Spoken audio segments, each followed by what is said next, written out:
నేనా నీకు ఒక మ్యాజిక్ చేసి చూపించేదా? ఈ టెంకాయని ఇప్పుడు చేతితో పగలు కొడతాను చూడు. నేను మరీ అంత ఎదవలా కనపడుతున్నారా? చూద్దాం. చింత చెట్టు కాడ ఉన్న చింతామణి నీకు చింతకాయ తెచ్చినాని చింతామణి. నిన్ను చింతకాయ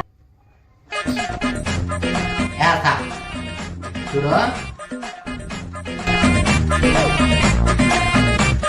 ఓం భగభుగే భగిని భాగోదరి భగవాసనే ఓం. ఎందుకు పుడతారో కూడా తెలియదండి మనుషులు కొంతమంది. చూస్తున్నారా నేను కొడితే పగలు కొడితే చీరి పుష్పంతామని కొట్టినా బాగా కొడలేదు ఓరా.